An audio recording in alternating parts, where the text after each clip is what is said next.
kitchen. My name is Carla and I'm here with another episode of Family Meal. Today we're going to be making roasted cauliflower soup. This recipe is very easy and the whole family can get involved. It does take a little bit of time, however, because we are roasting. So that takes about 25 to 30 minutes and the entire recipe will take around 45 to 50 minutes. So just factor that in before you get going. I'm going to go ahead and preheat my oven to 425 and then wash up and we can get started. So the first thing that we're going to get started with is our fresh cauliflower. This recipe actually calls for two different forms of cauliflower. One is a whole head of fresh cauliflower and the other is actually bags of frozen cauliflower. I only did that because that's what I happen to have in the fridge that day.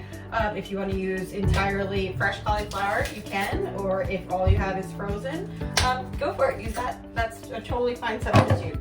So let's just get rid of all of these leaves around the bottom. And we're going to cut out the core, and that's the only part we're not going to use. Everything else, all the stems and everything, we're going to go right in the pot.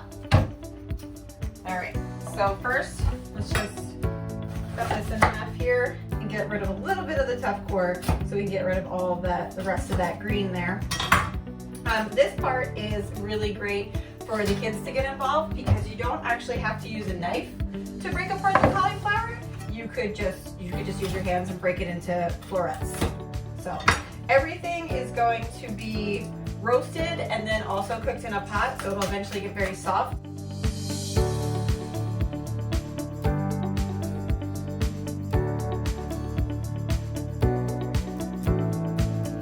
This recipe, I was actually incredibly shocked that my 6-year-old daughter, who is a very particular eater, she actually really enjoyed it. I was eating it one day and she took it from me and I did not get it back. Now that that's all in there, we're just going to add about 2 tablespoons of olive oil.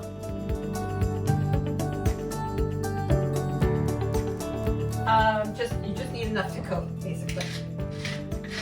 I'm doing salt and pepper in here with the fresh cauliflower.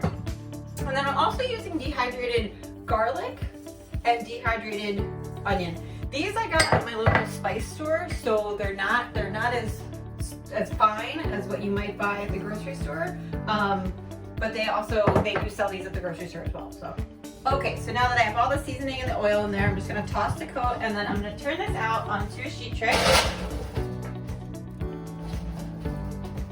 and spread it out into one layer so it can roast evenly. I'm gonna do the same thing to the bagged cauliflower, and I'm leaving them separate because one is going to cook more quickly than the other and will actually roast more quickly than the other. The fresh cauliflower is gonna get nice and brown way before the frozen cauliflower. So the next ingredient that we're gonna handle is our onion. I have like a medium to largish white onion here. Again, that's just happened to be what I had in my fridge that day. And normally when I'm making soup, I would saute this in my soup pot or sweat it or something like that. But I have the oven on, right? And I already have things going in there, so why not just add an extra level of flavor and roast my onion in there as well.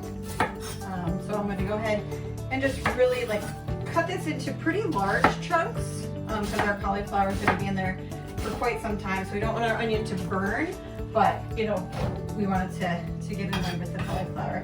We're going to go with garlic as well, and I like garlic, so we're going to do about 4 cloves. Just break those off the head here. This is another thing that the kids can do.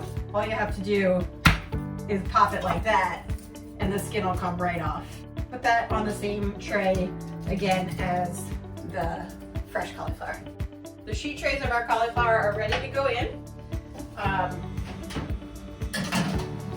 425, you're going to want to stir these once or twice throughout the cooking process just so everything browns. There's one more ingredient that actually is going to get tossed in the oven, but not till later, and that is tater tots. And I thought, well, if I had a regular potato, I would peel that and boil it until it's soft and use that as a thickener. So why not use this potato product that I do have on hand that you might even have in your freezer at home. When there's about 10 or 15 minutes left for the roasting process, then I'll toss these in just to kind of heat them through and get them a little bit crispier. Frozen cauliflower is just finishing up in there. I'm just going to scrape all of this into my large soup pot.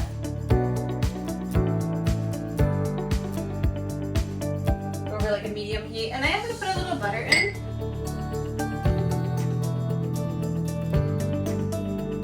Then we're gonna add milk.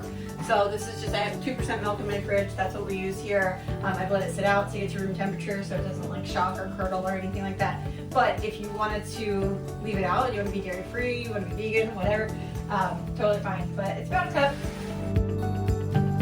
I'm gonna add about 3 cups of stock. So I have 4 here, but I'm gonna reserve some in case the soup is too thick and I have to add a little more. You could always add, but it's really hard to take away. So we're gonna put a lot in, but save a fair amount, about a cup.